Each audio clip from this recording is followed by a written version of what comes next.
Hello and welcome. My name is Justin Hartman. I'm joining you today from Hong Kong, and it's my pleasure to introduce our two speakers today, Trish and Catherine, who are coming to us from two different parts of the world, South Korea and the United States, and they're going to share their presentation, Top 3 Need-to-Knows to make a truly interdisciplinary projects truly great. Sorry, I said that a little bit awkwardly, but they will, introduce themselves and go through their presentation. I'll be back at the end to facilitate a Q&A, so please do drop any questions you might have or comments, provocations into the chat. If you're joining from a platform where there isn't a chat box, you can just join the YouTube stream to drop your comments in there. So with that, I would like to hand over to Catherine and Trish. Great. Thanks so much, Justin. We are so excited to be with all of you on this evening, morning, noon, afternoon, wherever you are. Thank you so much for joining us. We're going to dig in today to interdisciplinary projects, and that's near and dear to our hearts, definitely. So I just want to do a little bit of an introduction. My name is Catherine Salduti, and I'm the president and founder of EduChange. For the past 25 years, EduChange is turning 25 in a couple months, we have been working with interdisciplinary projects, and we have designed an entire open learning architecture that we're really proud of. It's a true labor of love, and we're super excited to be working with international schools, public schools, state schools, schools all over the world. I want to introduce my dear colleague, Trish Beck, and let her say hello as well. Hi there. I'm Trish Beck. I'm the one that's in South Korea right now. I have been teaching in international schools for the last 20 years. I've been a head of department for almost all of them, and have had to lead and organize many interdisciplinary projects. And it is my great pleasure to work with Catherine. We started her program in Brazil, so I am very fortunate to work with her and her expertise in this area. And I'm happy to talk with all of you today. So we're just going to let you know why we're here with you today to talk about this topic. So we developed our need-to-knows the hard way, I guess, the fun way, maybe. We have 25 years of experience leading teams to re-engineer academic learning systems, and mainly for the secondary levels. So grades 6 and up, upper school, middle school, that range. We do work with elementary schools from time to time, and also the whole gamut of K-12, also some undergraduate levels.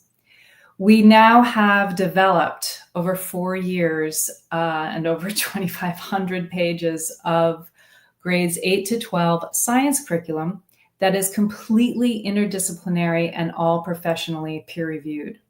We've gone through over 135 iterative design cycles, and we've been doing our next-gen digital implementation for 10 years in schools, including several international schools.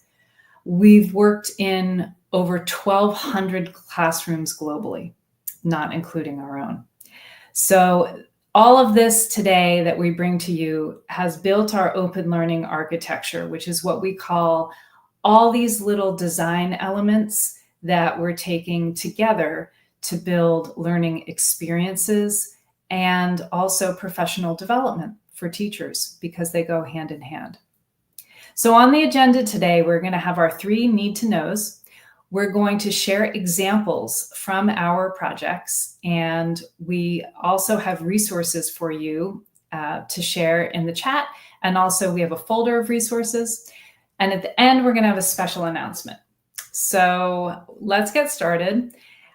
We know that interdisciplinary projects have it all. And sometimes that is super inspiring, and sometimes it's overwhelming. So for those of you out there who have tried to develop interdisciplinary projects and you get into the weeds really quickly, we get it. Don't worry. We know it's hard. And I know it's exciting, but it's also really difficult to do this work. So you're not alone. Even people who do this every day feel the same way. But what's interesting about interdisciplinarity is that universities are shifting more and more towards majors and research projects that are fully interdisciplinary, not only for their students, but for their graduate schools and for the research that professors do as well. They literally have put out reports now, like this one from the National Academies, talking about today's challenges and opportunities are at once technical and human, and addressing them calls for the full range of human knowledge and creativity. So blending humanities, the arts, sciences, engineering, medicine, physical fitness, everything under the sun, that's where we're sitting now in academia. To us, true integration is a combination of the authentic, the complex, and the unfinished. And we're going to talk a little bit more about these. On screen, you see some of the interdisciplinary case studies and contexts that we use in our program. And we're going to share some of them with you right now. So the first need to know, I want to dig into it, is uncover the issues. Don't predetermine them. So usually when teachers, get into a faculty meeting or a PLC and you're like, oh, I know, we have this great idea. We're going to do our project on this. That can be really difficult because once you start digging into what you could do with students and you start trying to find resources and all the things, it can get pretty limiting if you're trying to constrain yourself.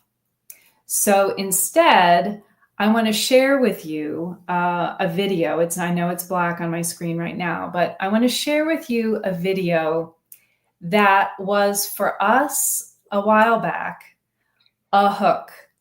And we just went with it. We started exploring from seeing this documentary. I'm just going to play a trailer, but let's see what we can learn from it.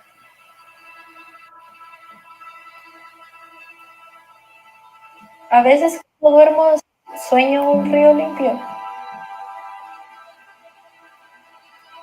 No, voy cuando sueño eso.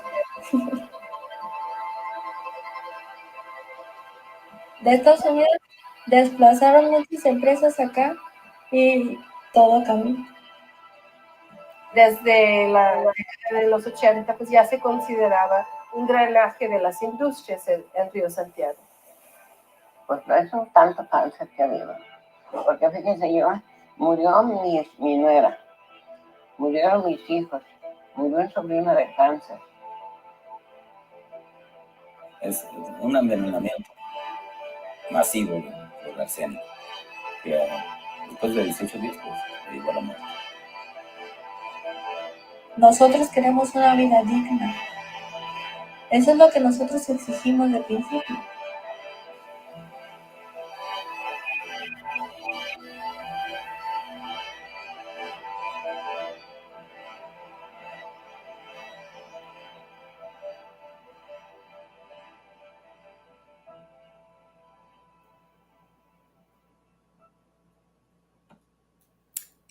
Okay, I'm not sure how many of you know the story of Silent River, the El Rio Santiago. It's in Mexico, in Guadalajara. It is a famous case study, and it is famously interdisciplinary. For those of you who might be teaching AP environmental science, you might have heard or used this case study with your students, but it really spans a whole variety of disciplines, and also a range of age groups can handle different parts of and pieces of this story. It's so rich. One of the things we start to do when we dig into an interdisciplinary project is we're grabbed by something like this documentary. It is a short film. It's 30 minutes long. It's riveting. That was the trailer for it. And then you start digging into things like poetry. This is a poem about El Rio Santiago. We're going to put these slides in the resources folder for you. But as soon as you start seeing art, that is a sign to us that there's richness and there's legs to this project. The artists always know.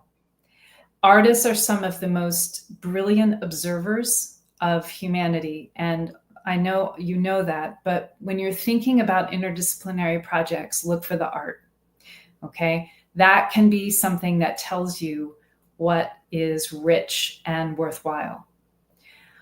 I also want to share with you something that we found in our travels. And again, we just keep digging. And there's a bit of front-loaded research time, and we're going to talk about that in a second. But something else we found was an interactive map of the Lerma Chapala watershed. And what I want you to do, if you can go to this link, and Justin, if you could do us a favor and put the Lerma Chapala watershed link into the chat for everyone.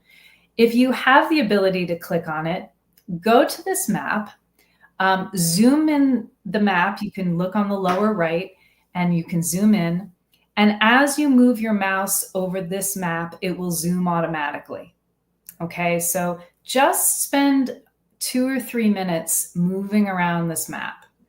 Okay, you can see the legend and you can see which data are plotted on it.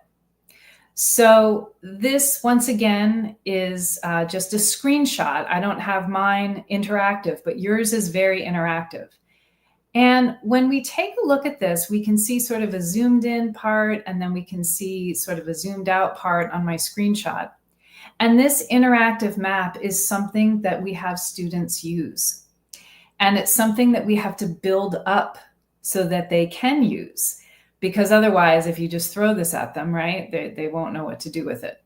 But when placed properly in an interdisciplinary project, something like this really can grab students and also help them go more deeply, make things more visual, more concrete, but then relate also to your content. There's so much content in maps like these. And the interdisciplinary nature of it is really interesting because, as you can see, we see Volkswagen and General Motors and Ford.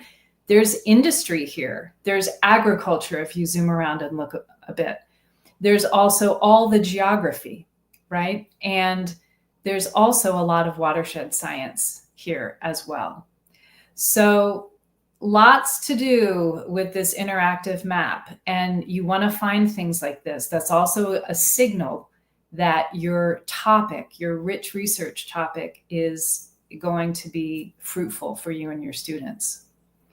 When we kept digging into this case study, we found social and societal intersections with public policy, local and national regulations. So what's interesting about this story is a story of pollution, yes. It's a story of health crises. It's a story of colonialization. It's a story of aggressive industry at global scale. So as we dig in, we can hear multiple perspectives and see multiple parts of the story. So uncover the issues. I promise you, the best stories you won't know everything about going in. Don't try to predetermine them. That would be a big message that I send you right from the beginning. We just love letting the research and the resources fall where they will. And I also want to share with you that you want to begin with some open-ended research about something general, right? So for this, it might have been pollution, it might have been water pollution, it might have been clean water access. About 10 hours is a good target. So you can spread the wealth to different team members and divide up. Maybe each person gets a couple hours. Also, for those of you who do Week Without Walls, or you do something else later in the year, try to meet once at the beginning of the year. and give people 3 or 4 months to sort of browse when they can and learn about this more general topic. When you have a faculty meeting to share resources and uncover the issues, that's what you should be doing. I really want to warn against the brainstorming. Okay. You have too little time as a team to come together and just brainstorm out of thin air. That should be sort of done solo, and you can uncover resources on your own and then bring your findings to your team. That's a much better use of your faculty meeting time, your PLC time, and it will just make things run a little bit more effectively. So I'm going to just pause here, Trish, and see if you want to chat at all about getting ready to uncover issues. Yeah, I think kind of what was behind this, this kind of takeaway was that, working with teachers, sometimes everybody comes in either with an idea or they're thinking of the end product first rather than, letting the issues. So giving people that freedom, which sometimes people are afraid to do, to, I'm going to start learning about an area or an issue and then follow the path that the nuggets, the curiosity leads, is like you find this one interesting thing and then it might, well, why is that? And then you kind of start going down this path and then the story or the issue will emerge. Like you have to have faith that that it will uncover itself, but giving everybody in your faculty or your department time to just have that freedom to just be curious, and we will come up with something. And like Catherine said, doing a little of that on your own, so you're not, and then you come back with look at all these nuggets I have, what do you have? And we can piece them together into something amazing. Yeah. And it's just like sharing things with your students. When you share with other team members, oh my gosh, I found this interactive map. I mean, when we found that map that we just showed you, and when we found the documentary and the rich poetry, and there's other artwork, I mean, all you want to do is share it. So it actually makes for very fun conversations, and just, you feel a little bit more confident about what you could focus on for the purpose of teaching and learning. So need to know number 2, we're going to dig into this. You should secure, as part of the research, some complex visual texts and artifacts, at least one per subject area. So if we think a little bit about what we just saw with El Rio, we saw well-known stories that will have the richest base of diverse, complex texts. So one of the things that I think can really stifle the progress of interdisciplinary project planning is when you don't have enough age-appropriate, rich resources. You just can't do anything, right? So if a storyline is very one note, if it's very cool or it's very important, but if it doesn't have all those different realms represented in a base of diverse, complex texts, you really won't be able to be flexible enough with your students. And your project will be very limited, and it might even be frustrating. So this is a need to know number 2, because it's really important for teachers and learners to have grist for the mill, as we said. You do want some art. We always lead with the art. I mean, we're science folks, and I promise you the art is important. So poetry, art, installations. Then you also might find actual government legislation. You might find reports, maps, as we just saw, mathematical models. There's a lot of computational science and mathematics, mathematical modeling that's done. So if those of you in the math part of the course are trying to think about what to do, we find more and more published articles on math models. that are being done just about on anything that you can find.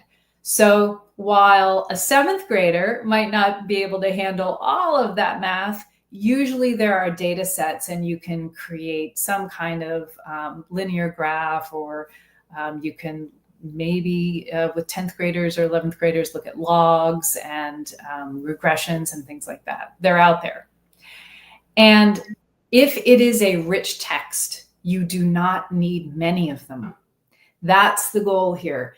You want to keep going back to the same text and really thinking about, okay, the art teacher has this collection of little texts, and the humanities teacher has some pieces of poetry or literature or essays or oral histories.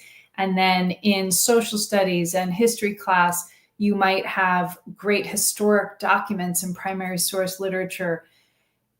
The student's experience is what ties it all together. So each teacher having 1 or 2 rich texts that everyone can dig into over the course of a week or 3 days, or a longer project. Ours tend to be longer projects, but we know that sometimes you just have a day or you have a week or something like that. So when you're thinking about complex texts, they're rich and diverse. How? Well, we construe text very broadly. So they can be hands-on, they can be digital, they can be humans can come in and give oral presentations, or you can hear stories online. Then they can span geographies. So for example, El Rio is a very particular river system and watershed area. However, the kinds of problems that they have are, they span geographies. Gender, we span genders and the way different impacts are felt between gender and age. That is also interesting. So there are a lot of children and seniors and middle-aged people like us who are all in the mix. And you want to try to get perspectives from all these different kinds of people and all these insights. So again, you'll have time a little later to look at all these things, but we feel that in upper school levels, there's not always a richness of diverse genres. So you want to try to get as many genres as possible. And you can sort of plan with your team to think about, okay, math and science might be doing this, and humanities might be doing this, and the art teaches this, the physical education does this. So think about genres, okay? Because if you all have graphs, or if you all have data, or if you all have art, then it's not going to be as robust of a learning experience. And for some students, they need those differences. They need the different genres, in addition to perspectives, of course, which is culturally responsive. And you also want as much authenticity as possible. These can be long-term studies, they can be international collaborations, but they are all usually very interdisciplinary as well. So we talked about water with El Rio Santiago. I wanted to just show you another super interesting resource about the Flint water crisis, also a famous water crisis here in the United States. This is a geospatial analysis that I would say from 6th grade all the way up through undergraduate, this particular complex text, just this, what you're seeing on the screen, that's what I'm talking about, is useful. What it is a pediatrician who reported on her patients, mapped blood lead levels to where her child patients lived in Flint. And this is a color-coded map of the wards. As you might imagine, the lower income and more at-risk students and children and families were also the most at risk of Flint water pollution and a health crisis. So Lots of things, you can think about with water. This is actually from Pacific Trade Lines. So this is a tanker, and you probably, if you live somewhere in Southeast Asia, you've seen them stroll by maybe your waterways. This is a tanker with a view on its wastewater. And so this one text shows what kind of wastewater is released by these cargo ships, and everything from metals to acids to nutrients to energy and noise. How does noise impact the aquatic environment? And then, of course, solid waste and things that will eventually go into the ocean or into landfill when they get to land.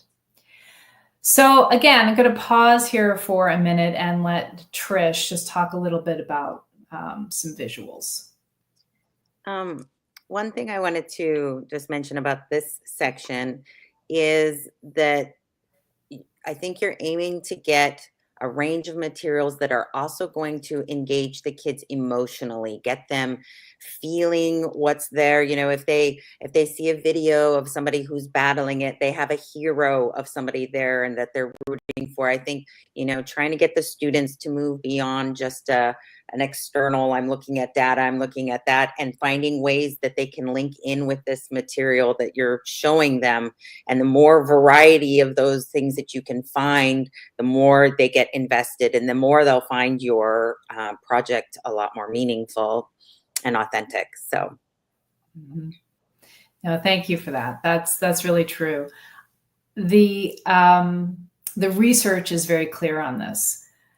To feel is to learn. So you cannot learn without emotion. You just can't. And it's neurological. So when we talk about social emotional learning, and my team, we all focus on the learning part, because we know from the research that students literally can't learn unless they have some sort of emotional attachment. And I don't mean weeping. Sometimes they do weep. El Rio, they all weep, I have to say. But it doesn't have to be that dramatic, right? But they should be gripped. They should be thinking a little bit more deeply about something beyond just, oh, my teacher assigned this and now we're going to go do this thing. So I know this is resonating with many of you. You know that students need to be inspired and feeling things in their bones. And so what we hope to point out is that the diversity of the text is what will help you do this. Okay, so be conscious of the rich texts. So now what I want to do is bring you to another one of our examples. And we have a bunch of fun resources and assessments and things in a resource folder for you. I want you to keep both need to knows, number 1 and number 2, in mind as we explore another interdisciplinary project with food systems. Okay, so we're going to shift gears away from water and environment stuff and into food systems. Remember that the need to know number 1 is do some research and let the issue emerge. And number 2 is be sure you can secure those complex, rich texts. Okay, let's go into a longer video segment. This is about 4 minutes. And let's see what this next one is about. This is once again how my team found, again, many years ago, this story.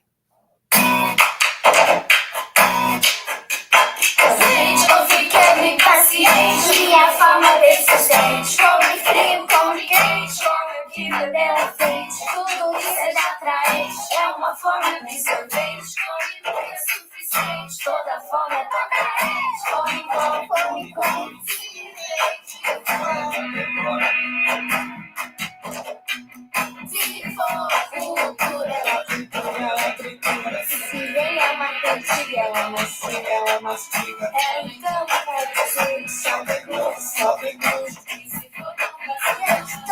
Olhe, ele olhe. Se faz falta na vida do fogo.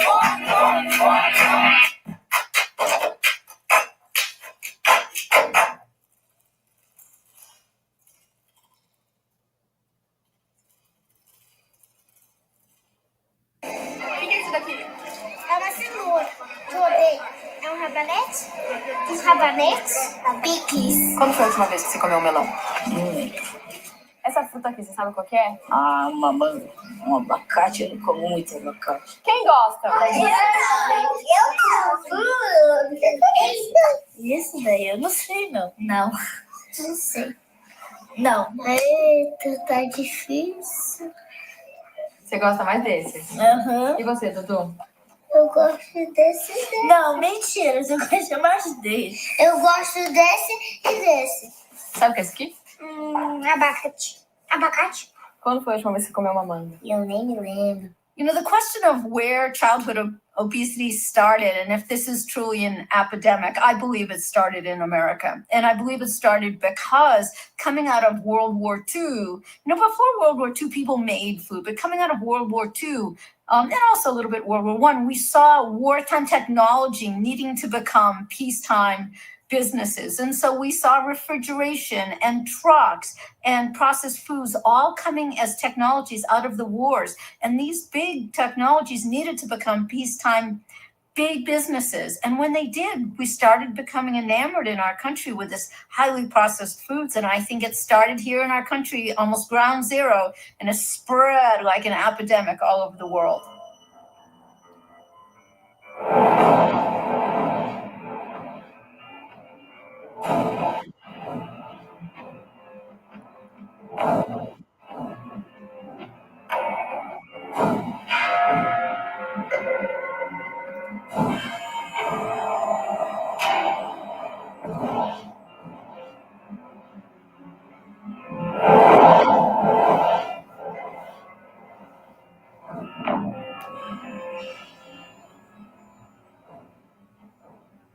A obesidade está relacionada com as maiores pandemias modernas. Ela está relacionada com diabetes, que é uma pandemia, e ela é a causa maior do diabetes tipo 2.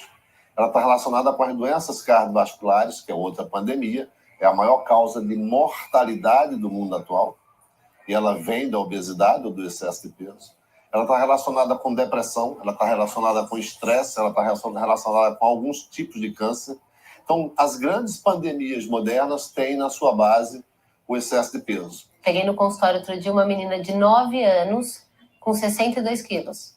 Hipertensa, diabética tipo 2, colesterol, triglicéridos, ácido úrico, tudo aumentado. Parecia, se mostrasse assim, o exame de uma pessoa de 60 anos, mas era só de uma criança de 9 anos de idade. Eu não consigo respirar. Quando? À noite, eu se sinto mal. Qual é a parte do dia que você mais gosta? De noite. Por quê? Porque eu vou dormir. Eu sinto muita dor nas pernas e quando eu ando, aí eu não me aguento mais. Faz um pequeno tempo que eu tô tomando remédio para pressão, então eu já achei que estava na hora de ser tratado. Well, it's true that parents are the final common pathway for what children eat and their levels of physical activity. But people can't make good choices unless they're good choices to make. And in many of our cities, the food is not readily available. In many of our cities, there are not parks or recreation facilities that are safe, so children don't have an opportunity to be active. Even walking to school in some communities has become dangerous. And that's all exacerbated by the fact that kids don't play. You know, when we talk about childhood obesity, you know, kids don't play outside. Now they play with their thumbs. You know, it's iPhones, iPods.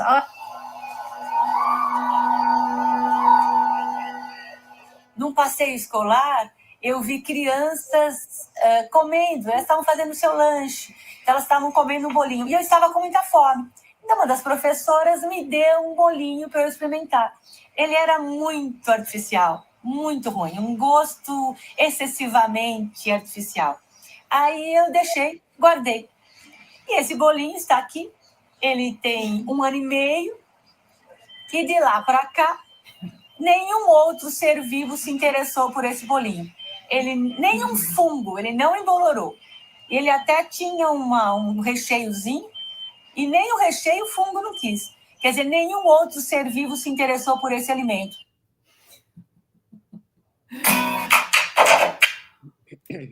So that gives you a window into a lot of different disciplines and a lot of different avenues that we could possibly go down. I do want to share with you, and Justin, we have another link for you to put in the chat. We have prepared one complex text for you. This case study, an interdisciplinary study about food systems, goes in a lot of different directions. And we're going to talk about that too. But we'll start with nutrition because that was a main through line in the little clip you just saw. Once again, that was just clip of a full feature documentary that's excellent. And we started working with NUPENS, which is the Nutrition and Epidemiology Center in Universidad de São Paulo. So this NOVA food system, and if you look at the link, you'll see a document that you can share really with grade school students all the way up about how to think about nutrition very differently. Instead of having serving sizes or number of servings or parts of, different food groups, this is arranged by level of food processing. So group 1 is whole or minimally processed foods, and then it moves down to group 4, which is ultra processed foods. The message is this: don't eat ultra processed foods and make most of your diet group 1. Now, that's a pretty simple message. You don't have to worry about counting calories or looking at labels or anything like that. And the Brazilians came up with this. Again, we started working with them, I want to say 8-9 years ago now. At that time, no one was really up for it because it really changed the entire way nutrition science was being dealt with. But because of the industrial complex, because of that wartime technology and the history of that paved the way for all of this industry and business. Now we're starting to market to young people. Now we're starting aggressive ad campaigns around the world. And dietary patterns and culinary preferences are completely upended. So this particular slide shows yet another link, Justin, we have for you, the periodic table food initiative. This is a relatively new initiative. This is a whole database. You can log in and register for free. It's a scientific database, and so scientists are contributing to it, but you can download images like this. This is actually a real wheel of Parmesan cheese, and it tells you all of the different parts and components of the food has been sampled. And the idea is to get the entire realm of foods that we eat into omics, multi-omics, data accessible. We also want to take a look at this aggressive marketing and advertising. And so number one, that need to know, what was the story that emerged? It was driven by the food industrial complex, colonialism, and disinformation campaigns. So again, we're all dealing with disinformation right now. And even in the age of AI, we're wondering what's coming to us on the screen, right? So this is a nice way to make those kinds of linkages too, to something that's not exactly the topic, but can link to something that students are experiencing. The complex texts were all there. We have tons of advertisements, patient histories, lots of art around this, and diagrams, of course, and videos as well. And I want to let Trish talk about this one. Justin, yet another link. Sorry, we're keeping you busy there. This is related to this topic because Fritz Haber actually won a prize for helping support fertilization. And I'll let Trish take it. Yes, this is a resource that came out of actually a environmental science class. And when we started digging into this to see that he got a Nobel Prize for being able to take nitrogen out of the air and make fertilizer, artificial fertilizer.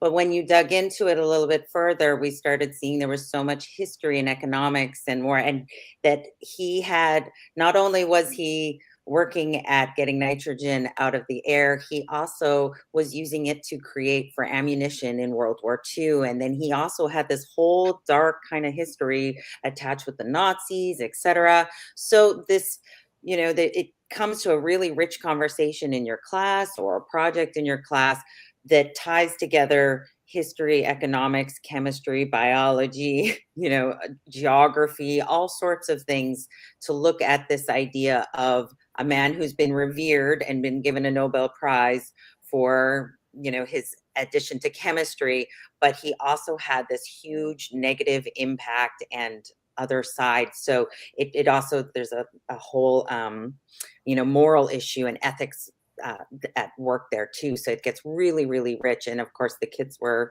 very, very intrigued and excited by this.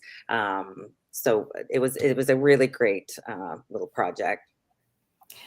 And the funny thing is, when we, dig in more, we can think a little bit about which students are gravitating to which resources. And that's when you get into some more differentiation, possibly some more student-led projects that sort of, stem from the larger group experience. And that's really fun too. So there is a resource folder for you. And Justin, if you can put this link in the chat, there are some resources on this food systems experience. We have an honest ad campaign assessment and rubric in there, and some other activities and different things that we use with middle school and high school level students as well. You probably are wondering, food systems are overwhelming. How do we select a focus? And you'd be right. There's a lot to do and too much to do all at once, and certainly within 1 week without walls. So this brings us to need to know number 3. You can adopt a node-based rather than a linear design approach. I know everyone's talking about storylines, and a line is linear. But actually, if you get need to know number 1 and need to know number 2 right, there are always multiple stories to tell. That is helpful because then the school, the PLC, the grade level team, whoever is working on the project together can have a different aspect to dig into. So again, when you're thinking about what it means to be interdisciplinary, you want to involve everyone. And you can involve everyone when you have the right project. There shouldn't be, a teacher who's saying, oh, gee, now I'm doing this contrived thing where I have to come up with something. That should be a signal to you that you haven't sort of, landed in the right way. The other thing is that everyone does not have to all do the same thing, exactly the same thing. So the sweet spot is getting it focused enough so that the kids can follow it, but each teacher playing a different role and having some slightly different angle to it. So the students will have a multifaceted experience and their brains are built for this. So don't worry about them. Really, they'll go with it. They want to make those connections. They're primed in adolescence and tween years and even the years leading up to it. You want to honor the power of unfinished storylines, meaning the problems haven't been solved, or there's something that's coming up soon where a decision is going to be made. Because that's where your students find their voice, their place. and their passions. When we tie everything up in a bow, nice and neatly at the end of a unit, project, etc., what's left for the students, right? So we actually always try to have multiple stories that connect but aren't sort of tied up neatly. We don't have a singular story, and we want students to feel like their voice can make a difference. Their contribution matters. And then they really get interested and inspired to do passion projects. Want to just wrap up with a couple more points that human endeavors are interdisciplinary. We like to find project guidelines and topics and things that are personal, local, and global, so that we can find those texts and make those connections with students. And lo and behold, there's a whole framework called the UN Sustainable Development Goals. Many of you probably have at least heard of these, if not used them in your schools as well. It is a good framework to sort of reference as you go through this. So we select maybe 4 or 5 per project that we help make connections to with students. Yes, there are ways to connect all 17, but we usually try to find 3, 4, 5. So these are the ones we use in our food systems, health, and policy and regulation. We have even done work with the China curriculum standards, and we've worked with the Sustainable Development Goals in China as well. So there's a lot of different places and ways that you can find solutions with the SDGs. And in fact, Justin, one more time, there is not, I'm kidding, there'll be more than one time.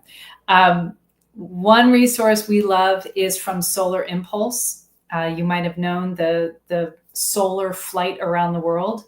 They now have a whole database of solutions that you can look into, and maybe there's something really near you that can sort of be more fodder for your interdisciplinary projects.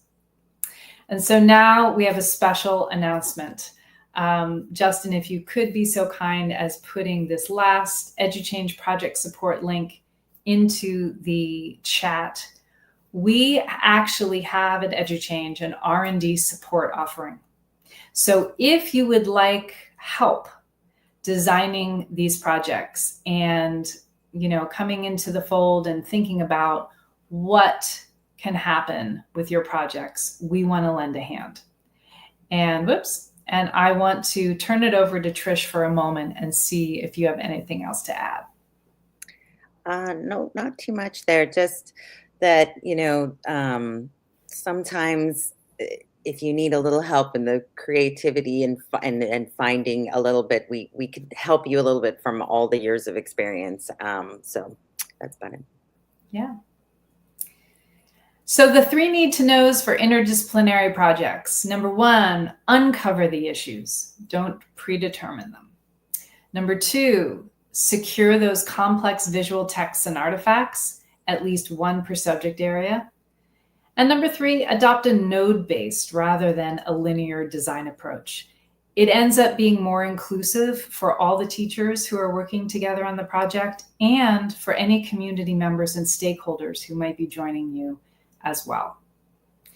So with that, we'd love to hear from you. Here are our emails on screen, and we also welcome you to visit our website. I'm going to turn it back over to Justin. Thanks so much, Trish. Really appreciate that. And Catherine, it was a great presentation, a lot of details and a lot of great resources as well, which is always fantastic. So thanks a lot.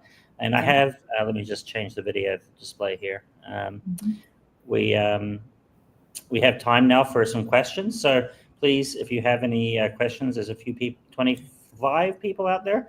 If you please drop those in the chat.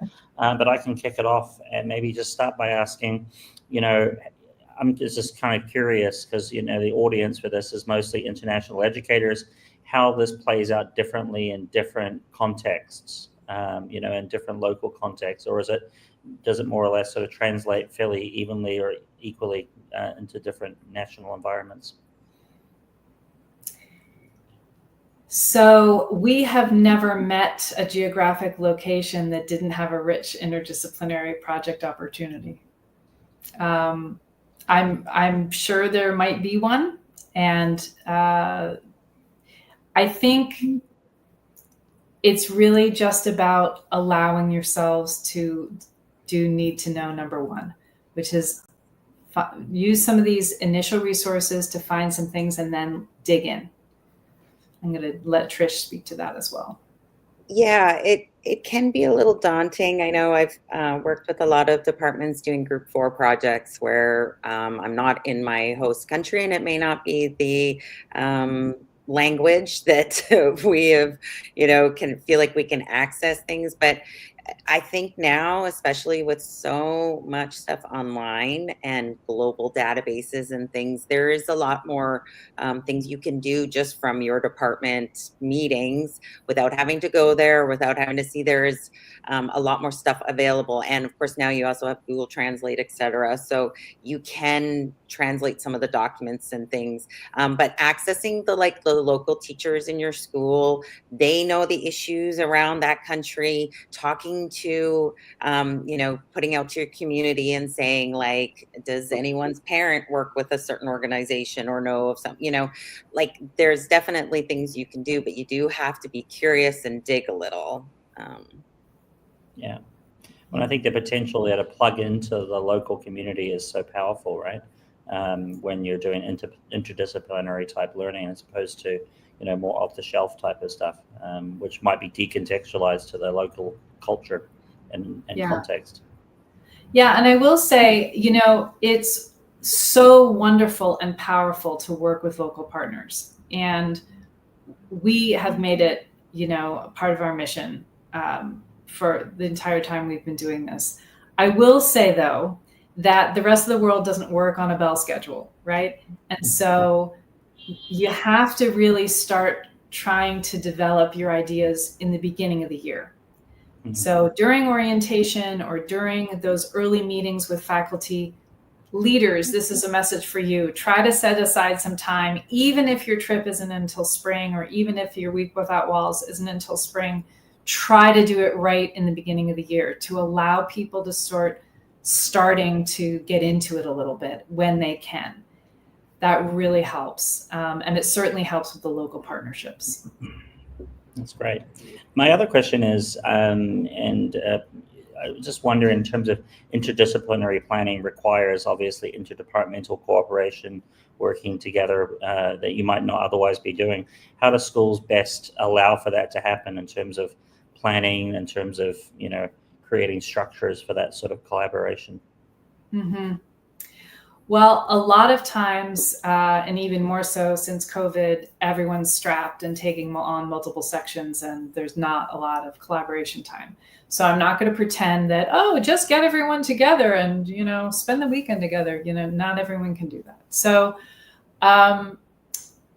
we really believe in longer term and asynchronous kinds of prep and planning, so that when you do have synchronous meetings, number one, they can be virtual. Even though you're in the school all day, it doesn't mean you can't have a virtual meeting. So don't forget that. You don't always have to be physically in the room. The second thing is you have to have meetings that actually work on stuff. So when you're coming together, if Trish and I are in a PLC, we better have something to put in front of each other and share and say, can you look at this? I want to think about this. And that's also, Justin, where that node-based approach comes in.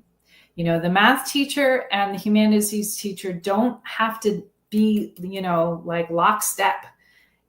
The students will make connections. That's what their brains do all day long. And we have to sort of trust the brain. So everything doesn't have to be matchy-matchy. And I think sometimes people fear that, collaboration means everyone, but it doesn't. I think there's also, there's so many technological tools now that you can use, like, you know, for example, Padlet or something, where you give people, like, and it has to be, like Catherine said, ahead of time. You can't just get ahead a week before and say, we're going to make an interdisciplinary, like thinking about it earlier. And if, when people find that little resource or artifact, they have a place to put it, so that when you get together at the meeting, when you only have an hour in a faculty meeting or something, you have all of them to look at, and then the conversation can be, well, look at these things go together, and this could be something that the math department can be working on. And, you know, I think that's a pretty key element. Yeah, it makes a big difference to the sustainability of it as well, right? Yeah, absolutely. Yeah. Oh, that's great. Well, thank you so much for the presentation today, and all the sharing. We will send out to everyone that's joined all of the links as well, and the recording. So thanks again, Catherine and Trish. Really appreciate the time and dealing with the multiple time zones. Yes, and we will be sharing our slides in the same resource folder. It's not quite there yet, but keep all the links, and then we'll put the slides in as well. Fantastic. All right, I'll have a good one. Thank you. Thank